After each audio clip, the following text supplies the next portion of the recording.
आज की वीडियो में हम आपको बताएंगे क्लास 10th के एनसीईआरटी का 4.2 का क्वेश्चन नंबर 3। ठीक है, इसमें क्या बोल रहा है कि ऐसी दो संख्या ज्ञात कीजिए जिनका योग 27 और गुणनफल 182 हो। ठीक है, तो सबसे पहले यहाँ पे बोल रहा है कि दो संख्या ज्ञात करने के लिए, और दो संख्या हमको मालूम नहीं है, उसका योग दे दिया है और संख्या मालूम ही नहीं क्या है।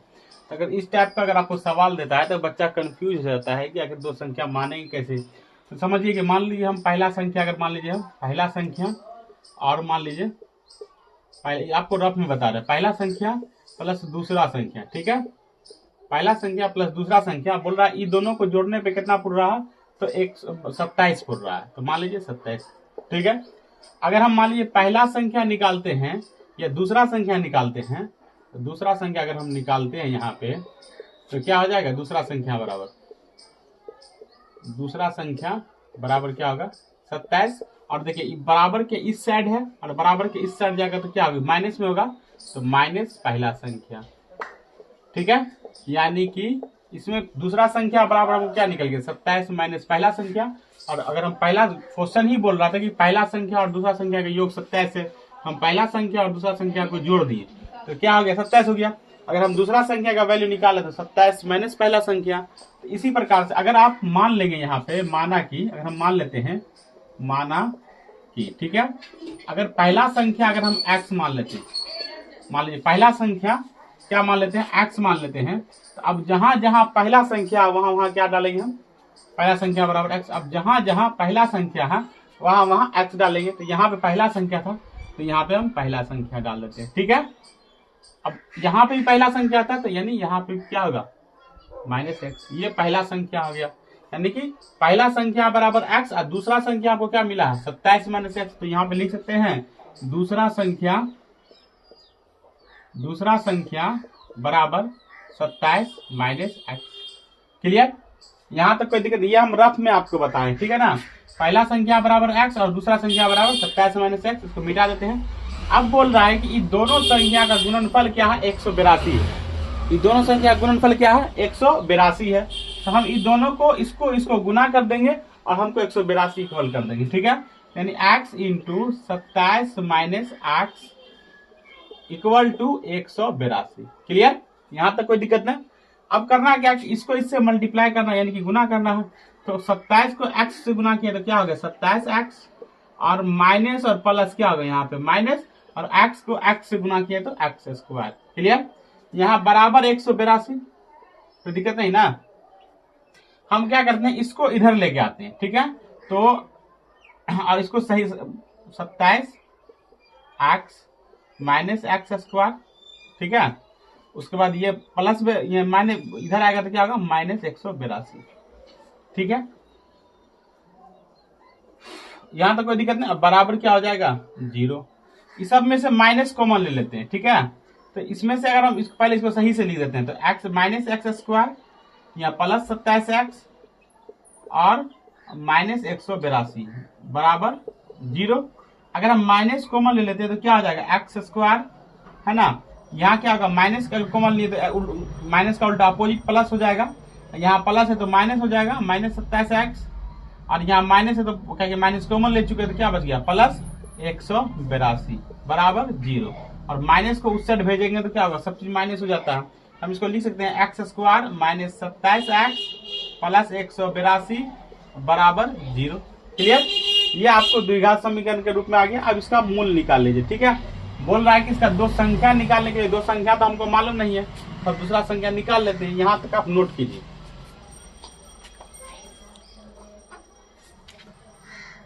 यहां तक कोई दिक्कत नहीं। इसको क्या करना है, इसको फिर से हम यहाँ लिख देते हैं x square minus 27x minus 182 बराबर 0। अगर आप 182 को अगर गुणनखंड करते हैं तो 14 गुना 13 क्या होता है 182 होता है। अगर हम इसको तोड़ते हैं गुना करने पर कितना पुराना है 182, और जोड़ने घटाने पर कितना पुराना है 27। अगर हम 182 का गुणनखंड करते हैं तो देखिए 2 से काटे, 2 9 18, 2 1 2, फिर देखिए 7 से कट रहा 13 7 91, यानी कि 14 और 13 को गुना करते हैं तो 182 पुरता, और 14 और 13 को जोड़ते हैं तो यहाँ 27 भी पुर रहा है, यानी कि मेरा गुणनखंड सही है। तो हम पहले बताए थे कि अगर 14 और 13 रहे तो पहले बड़ा संख्या को फिर छोटा संख्या को लिखा जाता है। हम यहाँ पे क्या करते हैं, एक्स स्क्वायर माइनस 14x और माइनस 13x माइनस 182 बराबर 0। क्लियर। ये दोनों को जोड़ा लगा लेते हैं, ये दोनों को जोड़ा लगा लेते हैं। इसमें से जोड़ा लगा लेते हैं x माइनस 14 और यहाँ माइनस कॉमन ले लेंगे 13 और यहाँ पे भी क्या हो जाएगा x प्लस 182 प्लस में है ना, x माइनस 14 बराबर 0। ठीक है, तो x माइनस 13 x माइनस 14 इसमें से क्या कर लेंगे, कॉमन ले लेंगे। ठीक है, अब बच जाएगा क्या, x माइनस 13 ये बच जाएगा। ठीक है, और बराबर 0। इसका मूल निकाल लेते हैं, x माइनस 14 बराबर 0, x बराबर प्लस 14, x माइनस 13 बराबर 0, x बराबर प्लस 13। ठीक है, यानी कि दो को संख्या बोल रहा था जिसका योग क्या 27 है और गुना करने पर 182 पुर रहा है। अगर इन दोनों को आप जोड़ते हैं तो 27 पुरता है और गुना करते हैं तो 182 पुरता है, यानी कि मेरा सही आंसर है, निकल गया। अगला क्वेश्चन बताते हैं, इसको आप नोट कीजिए। अगर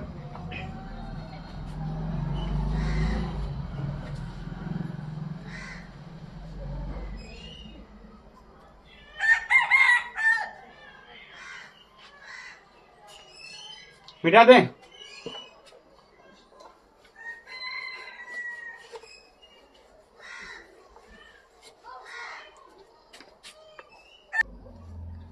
अगला क्वेश्चन नंबर 4 में क्या बोल रहा है कि दो क्रमागत धनात्मक पूर्णांक ज्ञात कीजिए जिनके वर्गों का योग 365 है। ठीक है, हम आपको इससे पिछले वाले वीडियो में बताए थे कि अगर क्रमागत संख्या बोले, दो क्रमागत संख्या मतलब उसमें क्या होता है, एक का अंतर होता है। अगर हम पहला क्रमागत संख्या x मानते हैं तो दूसरा क्रमागत संख्या क्या होगा, x प्लस 1 होगा।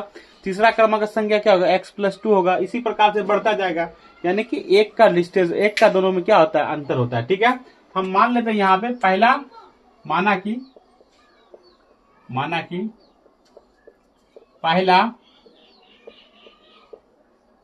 धनात्मक पूर्णांक, पहला धनात्मक पूर्णांक संख्या बराबर मान लेते हैं हम x, तो दूसरा धनात्मक पूर्णांक संख्या बराबर क्या होगा, आप लोग बताइए कमेंट में। दूसरा धनात्मक पूर्णांक संख्या बराबर x प्लस 1। ठीक है, अगर मान लीजिए पहला धनात्मक पूर्णांक संख्या बराबर x तो दूसरा धनात्मक पूर्णांक संख्या बराबर x प्लस 1। अब बोल रहा है कि इन दोनों के वर्गों का क्या बोल रहा है, योग करने के लिए, यानी इसका भी वर्ग कर देंगे और इसका भी कर देंगे ये वर्ग, और दोनों को क्या कर देंगे, जोड़ देंगे। और उसका जोड़ जो होता है 365 है, यानी कि हम इसका पहला धनात्मक पूर्णांक का वर्ग कर दिए और दूसरा धनात्मक पूर्णांक ये है दूसरा x प्लस 1, इसका भी हम क्या कर दिए, वर्ग कर दिए। और बोल रहा है दोनों का योग, वर्गों का योग बोला। योग का मतलब होता है जोड़, योग का मतलब क्या होता है, जोड़, और अंतर का मतलब होता है घटाव। ठीक है ना, यहाँ योग बोल रहा है, यहाँ इसलिए दोनों को जोड़ देंगे। और बोल रहा है दोनों का जोड़ जो है कितना है, 365 है। यहाँ तक कोई दिक्कत नहीं। एक्स का स्क्वायर तो है ही है, इसको अगर a प्लस बी के होल स्क्वायर पे लाते हैं तो ये क्या होगा, इसको a मान लेते हैं, इसको b मान लेते हैं, इसको हम डायरेक्ट तोड़ देते हैं तो एक्स स्क्वायर प्लस 2x। अच्छा, इसको बच्चा लोग को दिक्कत हो जाएगा डायरेक्ट तोड़ेंगे तो। देखिए ये x प्लस 1 का होल स्क्वायर है, x प्लस 1 का होल स्क्वायर है ना। देखिए फॉर्मूला होता है a प्लस बी के होल स्क्वायर का फॉर्मूला होता है a square plus B square plus 2ab, होता है ना।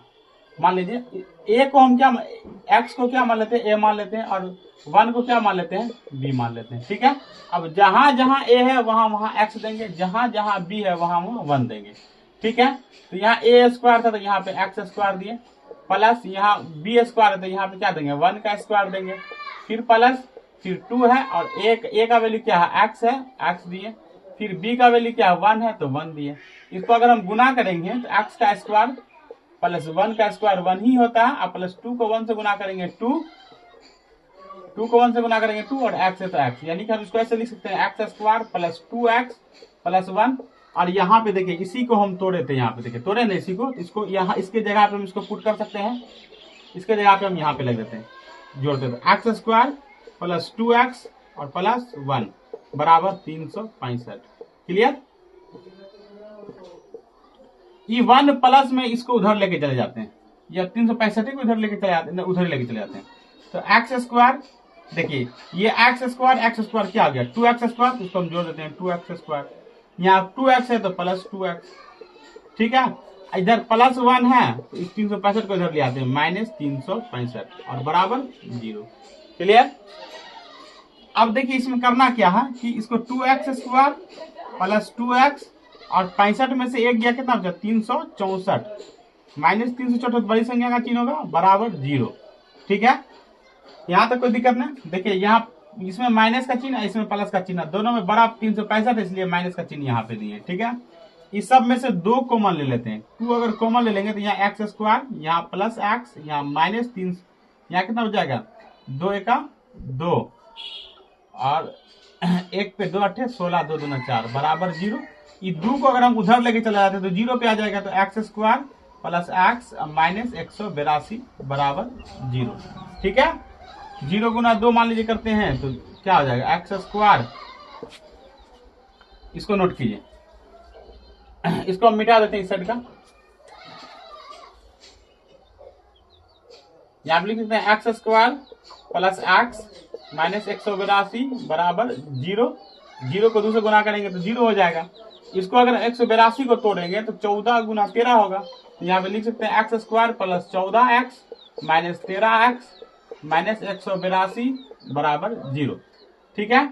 इसमें से x कॉमन ले लिए तो x + 14, इसमें से 13 कॉमन ले लिए तो x + 14 बराबर 0, ठीक है। देखिए क्या किए यहाँ पे, इसको अगर हम 182 को तोड़े, हम बता अभी इससे पहले भी तोड़े थे पिछला वीडियो में, 2 से काटे क्या हो गया 2 × 9 18, 2 × 2 7 से काटेंगे 13 बार में कटेगा, यानी कि 2 × 7 यानी 14 × 13 182 हो रहा है। और हम बताए थे कि अगर बड़ा संख्या छोटा संख्या रहे तो पहले बड़ा संख्या को लिखा जाता है। और देखिए यहाँ पे जिस चीज का चिन्ह रहता है वही क्या है बड़ा संख्या में दिया जाता है। यहाँ पे प्लस का चिन्ह है तो यहाँ पे प्लस का चिन्ह दिए, और छोटा वाले में किसका चिन्ह दिए माइनस का चिन्ह दिए, ठीक है ना। दोनों में x लगा दिए, x को x से गुना किया x², तो यहाँ +14x, यहाँ -13x, ठीक है। क्लियर। इसमें से x को मान लिए क्योंकि x दोनों में था तो यहाँ पे एगो x बच गया, यहाँ पे भी x को मान लिए तो यहाँ 14 बच गया। इसमें से -13 को मान लिए तो x बच गया यहाँ पे, और इसमें से अगर 14 × 13 बराबर 182 होता है, ठीक है ना, क्योंकि 13 ले चुके हैं कॉमन तो बच क्या गया 13 ले चुके कॉमन बच गया 14, इसलिए यहाँ पे 14 लिख दिया। अब x + 14 दोनों में तो इसको कॉमन ले लेते हैं दोनों में से, और बच क्या जाएगा यहाँ पे x, यहाँ पे x - 13, ठीक है। इसको 2 पार्ट में डिस्ट्रीब्यूट कर देते हैं, x + 14 बराबर 0, x बराबर -14, ठीक है। x - 13 बराबर 0, तो x बराबर क्या होगा +13, ठीक है। चूंकि क्या हम ऋणात्मक मान नहीं ले सकते हैं, ठीक है ना, क्योंकि क्वेश्चन बोल रहा है कि धनात्मक पूर्णांक संख्या, तो हम धनात्मक मान लेंगे। और x का मान यहाँ पे क्या माने थे हम, x का मान माने थे 13, सॉरी पहला धनात्मक पूर्णांक संख्या क्या माने थे x, और दूसरा धनात्मक पूर्णांक संख्या क्या माने थे x + 1, यही ना माने थे, x + 1 माने थे। तो दूसरा धनात्मक पूर्णांक संख्या की जगह x के यहाँ पहला धनात्मक पूर्णांक संख्या क्या हो जाएगा 13, यानी कि इसको मिटा देते हैं। तो यहाँ पे लिखते हैं कि पहला धनात्मक पूर्णांक संख्या, धनात्मक संख्या क्या होगा x निकल गया, और दूसरा क्या माने थे, दूसरा हम माने थे x + 1, और x का वैल्यू क्या निकला यहाँ पे 13, क्योंकि ऋणात्मक नहीं ले सकते हैं हम, तो 13 और प्लस है तो प्लस, यहाँ 14 है तो यहाँ पे सॉरी यहाँ 13 और +1 है, तो यानी कि दूसरा धनात्मक पूर्णांक संख्या क्या होगा 14। पहला क्या निकल गया, पहला निकल गया हमको 13 और दूसरा क्या निकल गया 14, ये आपका आंसर हो गया, ठीक है।